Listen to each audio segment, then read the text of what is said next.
घर जमाई। विकी को हमेशा किस्मत ने उसकी मेहनत से ज्यादा दिया। पैदा हुआ एक बड़े घर में, मुंह में चांदी की चम्मच लेकर, और शादी भी की एक उससे भी बड़े घर में, सोने की चम्मच मुंह में लेकर। उसे मेहनत करने का शौक नहीं था। एक शौक था, वो भी घटिया शायरी करने का। उसकी हर बात शायराना ही होती थी। जैसे कि एक दिन, दूर से देखा तो चांद पे दाग था, दूर से देखा तो चांद पे दाग था, पास से देखा साबुन का छाग था। ठोको ताली।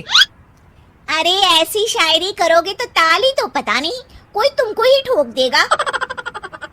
शायरी वो बिल्ली है जो किसी का भी रास्ता रोक दे, और क्या मैं किल हूँ जो कोई मुझे ठोक दे। मुझे तो आपसे बात ही नहीं करनी। मैं निकला था गाड़ी लेके, लेकिन दौड़ के जा रहा हूँ। मेरी शायरी कोई नहीं सुनता, मैं घर छोड़ के जा रहा हूँ। धीरे बोलिए जी, मम्मी पापा को पता चल जाएगा तो तुमको सच में तुम्हारे मायके भेज देंगे। सस्ते साबुन से मेरी कॉलर चमकी नहीं, सच में चला जाऊंगा, मेरी बात कोई धमकी नहीं। अगर शायरी ही सुनानी है तो सुनाओ, लेकिन कोई काम धंधा भी तो करो। मेरे पिताजी के पास बहुत पैसा है, तो घर जमाई बन के खा रहे हो, और कल जा रहे हो ना अपने मायके, तो आज ही चले जाओ मेरी बला से। हमें तो अपनों ने लूटा, गैरों में कहाँ दम था हमें। अरे चुप हो जाओ, तुमको मिर्जा गालिब की कसम। अरे जाना है तो जाओ, लेकिन पहले मेरे मम्मी पापा से मिलकर जाओ, वरना वो क्या सोचेंगे। लेकिन विकी अकेले ही अपनी कार लेकर अपने मायके यानी कि अपने खुद के घर पहुंच जाता है। अरे बेटा, तू अचानक, बहू कैसी है? अरे माँ, बहू तो बिल्कुल बदल गई है, मुर्गी हाथ से निकल गई है। अरे क्या हुआ बेटा? उसकी आती नहीं है, मेरी जाती नहीं है।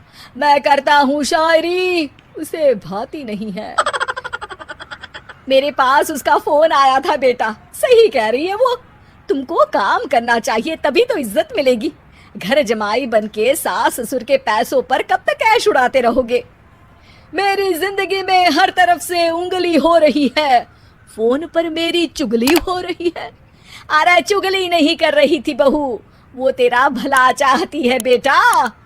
सूखे हुए कपड़े को भी गीला कह रहे हैं लोग, चुगली करने को मेरा भला कह रहे हैं लोग। ठोको ताली। ये सुन के माँ अपने हाथ से अपना सर पीट लेती है। अरे माँ, ताली की जगह माथा क्यों ठोक रही हो? बेटा तू ना आराम कर, तेरे पिताजी भी आने वाले हैं, खाना लगा देती हूँ। विकी अपने घर भी दिन भर टीवी देखता है, तरह तरह का खाना खाता है, दोपहर तक सोता है, चाय पीता है, वीडियो गेम खेलता है, बस काम करने नहीं जाता।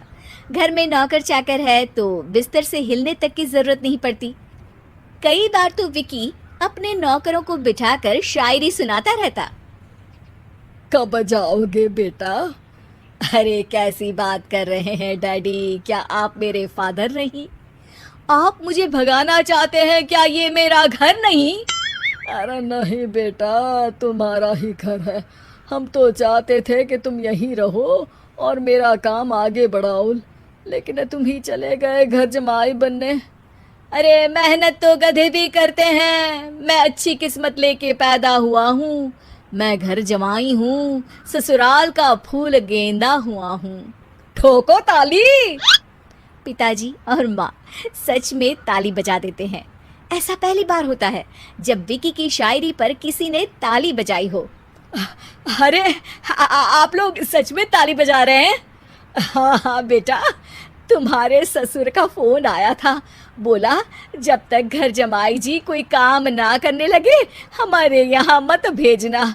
अब तू तो काम करने से रहा और तुझे रहना भी है हमारे घर में ही, करेगा भी शायरी ही, और बार बार ठोको ताली बोलेगा तो आदत डाल ही लेते हैं ताली ठोकने की। विकी उसी वक्त खड़ा होता है और बहुत गुस्से में सीधे ससुराल के लिए निकल जाता है। फिर से आ गए? लेकिन सुमन को देखते ही विकी पिघल जाता है। अब सुमन, आई एम सॉरी, आज से ना मैं सिर्फ शायरी ही नहीं बल्कि काम भी करूँगा। तुम अपने ऑफिस में बात कर लेना, कोई भी मेहनत का काम कर लूँगा। मैं घर जमाई बन के रहूँगा लेकिन काम करूँगा और इज्जत से रहूँगा। मतलब सिर्फ तुम नहीं आए हो, तुम्हारे साथ तुम्हें अकल भी आ गई है। मैं अपने कारखाने का मैनेजर बनाता हूँ तुमको, कल से मेरे साथ चलना वहाँ। थैंक यू ससुर जी। थैंक यू से काम नहीं चलेगा, एक शायरी सुनानी पड़ेगी। है ज़रूर ज़रूर। ससुर के पास पैसा होते भी मेहनत जिसको भाई है, वही सच्चा दामाद है, वही अच्छा घर जमाई है। ठोको ताली। सब विकी की शायरी पर ताली ठोक देते हैं। शिक्षा, जब किस्मत आपको बहुत सारा दे दे तो उसकी कद्र करनी चाहिए और मेहनत करना कभी नहीं भूलना चाहिए।